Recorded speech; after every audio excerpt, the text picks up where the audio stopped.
अस्सलामुअलैकुम नाज़रीन, मैं हुसैना फातिमा आपकी खिदमत में हाजिर हूँ। आज हम लाहौर शहर में मौजूद हैं। हमारे साथ महानूर है। इनकी दर्दनाक कहानी इनकी ज़ुबानी सुनते हैं। अस्सलामुअलैकुम महानूर, वालेकुम सलाम। कैसी हैं आप?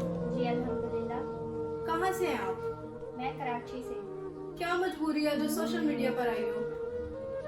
मेरे साथ एक लड़के ने धोखा किया है, तो मैं सिर्फ उसकी जो है ना कहानी दुनिया को बताने आई हूँ, ताकि कल को किसी और लड़की के साथ ऐसा ना हो। जी, हमारे नाज़रीन को बताओ, क्या कहानी है ऐसी, कौन सी ऐसी दर्दनाक कहानी ऐसी देने के लिए आई हुई है? मेरा ये सीन है कि मैं एक लड़की को पसंद करती थी। हमारी दोस्ती हुई थी फेसबुक से, ठीक है। तो मैंने उसको फॉलो किया, उसने मुझे फॉलो किया। हम एक दूसरे को मैसेज करते थे डीएम पे, पिक्चर्स लाइक करते थे, सब कुछ। आहिस्ता आहिस्ता हमारी दोस्ती इतनी ज़्यादा बढ़ गई कि मुझे ना वो लड़का बहुत अच्छा लगने लग पड़ा। वो बातें ऐसी करता था या कुछ भी जो है ना इस तरह से तारीफ करनी, तो हर लड़की को यही कुछ चाहिए होता है। तो उसने फिर एक दफ़ा मुझे प्रपोज किया, तो मुझे उसका प्रपोजल अच्छा लगा। मैंने भी उसके जो है ना हाँ कर दी। हमने दोनों ने अपनी अपनी फैमिली से बात करनी थी, ठीक है। उसने मुझे बोला, कितने साल का रिलेशन था आपका? हमारा 3 साल हो गए थे। अच्छा, 3 साल की तरफ आपको लेके आने के लिए कि आप उसके ऊपर फिदा हो गई जो आपने उसे प्रपोज कर दिया। बस वो बातें ऐसी करता था, तारीफ करनी और सब बातें। मेरी फैमिली के बारे में मैं कुछ बताती थी तो इतने गौर से सुनता था जैसे उसकी अपनी फैमिली है। तो हर लड़की को यही चाहिए होता है कि वो आप मेरी फैमिली को जो है खुद की फैमिली की तरह समझे, मुझे जो है ना प्यार करे, दिल से मोहब्बत करे। ये सब चीज़ें जो है ना उसकी मुझे अच्छी लगी थी। तो इस वजह से जो है मैं मजबूर हो गई थी कि मैं उसे खुद भी प्रपोज करूँ या उससे जो है मोहब्बत करूँ। आगे हमारे बहन भाई को पैगाम देना चाहती हो, बताएं। उसने मेरे साथ धोखे से शादी की है। पहले उसने मुझे खुद प्रपोजल भेजा है। मैंने अपने घर में भी बात कर ली थी। पहले तो मेरे घर वाले मान नहीं रहे थे, फिर जब वो मान गए, मैंने फिर उस लड़के से बोला कि आप अपने घर वालों को लेके मेरे घर पर आए। तो उसने यही बोला कि मैंने अभी बात नहीं की। तो मैं उससे यही कन्विंस करती रही कि नहीं, आप अपनी फैमिली से बात करिए, अब मेरी फैमिली राजी हो गई है तो आप लेके आए उनको। फिर उसने यही बोला कि हाँ मैंने बात कर ली है, तो मैं अपनी फैमिली को ले आऊँगा। इस तरह करते करते करते उसने 1 माह 2 माह गुजार दिए। फिर जब मैंने उसे ज़्यादा फोर्स किया तो उसने यही बोला कि मेरी फैमिली मान नहीं रही, वो ये चाहती है कि मेरा रिश्ता ना मेरी खाला की तरफ हो। तो मुझे अच्छा, आपने अपनी फैमिली से बात कर ली हुई थी कि मामा जी मैंने यहाँ पर शादी करनी है? हाँ जी बिल्कुल। और 1-2 दफ़ा तो उन्होंने इनकार किया, लेकिन फिर जाहिर सी बात है, जिधर औलाद खुश होती है माँ बाप भी वहीं खुश होते हैं। बिल्कुल नाज़रीन, जहाँ पर औलाद कहती है माँ बाप वहीं पर ही सर झुका के पर रख लेते हैं। अच्छा, फिर क्या हुआ?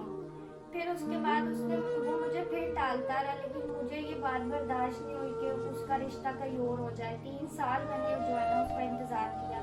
फिर मैंने तंग आके उसे यही बोला कि अगर वो मुझसे शादी करना चाहता है तो हम कोर्ट मैरिज कर लेते हैं।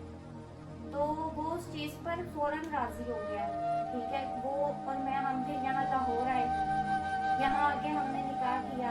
तो 1 दिन हो गए, 2 दिन हो गए, वो मुझसे ना दूर दूर रहता था। तो मैं उससे यही पूछती थी कि भाई ऐसा क्यों है, अब तो हमारी शादी हो गई है। तो वो मुझे ना ऐसे टाल देता था कि कभी मेरा सर दर्द है, तबीयत खराब है, ऐसे जो है ना उदास है घर से। क्या मतलब सर दर्द है ऐसे टाल देता था? क्या मतलब, खुल के बताओ ना थोड़ा। हमारे अंदर कोई मियाँ बीवी वाला रिश्ता नहीं था, ठीक है। तो जैसे हर मियाँ बीवी में होता है, तो वो बहाने ही बनाता रहता था। ऐसा करते करते 1 माह गुजर गए। तो उससे मैं पूछती थी, वो मुझे कुछ नहीं बताता था। लेकिन फिर इस तरह हुआ कि जब 2 माह 3 माह गुजरे, मैंने उससे ज़्यादा फोर्स किया कि वो इस तरह से क्यों करता है, मुझसे दूर क्यों रहता है। क्योंकि हम अगर हमारा निकाह हो गया है तो हम में कोई मियाँ बीवी वाला कोई रिश्ता नहीं है। उसकी मैंने वजह बहुत कोशिश की पूछने की। फिर उसने मुझे बता ही दिया कि वो नामर्द है। अस्तगफुरुल्लाह, इतना बड़ा धोखा मिला। उसे मुझे शादी से पहले बताना चाहिए था, बट उसने ऐसा कुछ नहीं कहा। लेकिन मैं उसे इतना पसंद करती थी, इतना प्यार करती थी, तो मैंने उसकी ये बात भी जो है ना, इस बात को भी मैंने उसे छोड़ दिया कि ठीक है यार चलो। मान लिया कि मैं तुमसे मोहब्बत करती हूँ, हाँ मोहब्बत जी। में आके ये कहा कि मैं जिंदगी गुजारूंगी तुम्हारे साथ। जी बिल्कुल, मैंने फिर भी उसके साथ ही ज़िंदगी गुजारनी थी, क्योंकि मैं देखिए मेरे घर वालों के मानने के बाद भी मैं भाग कर आई अब तो मेरा पीछे जाने के लिए भी तो कोई मैंने वो नहीं छोड़ा था रास्ता। तो मैं सिर्फ इसके साथ ही रहना चाहती थी। मैं इसकी इस बात पे भी राजी होगी कि चलो कुछ नहीं होता। फिर ये मेरे से बहुत प्यार से रहता था, मेरा हर चीज़ का ज़्यादा ख्याल रखता था, इतना ज़्यादा ख्याल रखता था कि मुझे अपने माँ बाप की कमी महसूस नहीं होने देता था। वो इतना मेरा ख्याल रखता था। इसके आगे मैं अब और इस इंसान की क्या बात बताऊँ, मैं कुछ नहीं बताना चाहती। इसके आगे मैं आपको कुछ नहीं बता सकती। मैं उस इंसान की बात करती फिर मानो फिर क्या हुआ? मैं उससे आगे आपको कुछ नहीं बताना चाहती। उस इंसान की कोई बात नहीं मैं करना चाहती उससे आगे। हौसला रखो, बताओ हुआ क्या आ गया, क्योंकि आप एक बहन बेटी को मैसेज दे रही हो, बता रही हो। हमारी आवाम जो हमें देख रही है, बहन बेटी बुजुर्ग, वो अपने बच्चों को हिदायत करेंगे, नसीहत करेंगे कि इस बहन बेटी के साथ ऐसा हुआ है, इतना बड़ा धोखा हुआ है। आप बताएं हिम्मत करके। देखिए उसने मुझे बहुत धोखा दिया। उसने मुझे मारना शुरू कर दिया आहिस्ता आहिस्ता तंग आके। मेरी कोई गलती भी नहीं होती थी। मैं चाय बना रही हूँ तो उसने चाय उसी तरह देचकी मेरे हाथ पे फेंक देता था, गरम गरम चाय। खाना उसके आगे ला के रखती थी तो वो खाने पे इतने नुक्स निकाल के खाना फेंक देता था। मुझे इतना वो टॉर्चर करता था।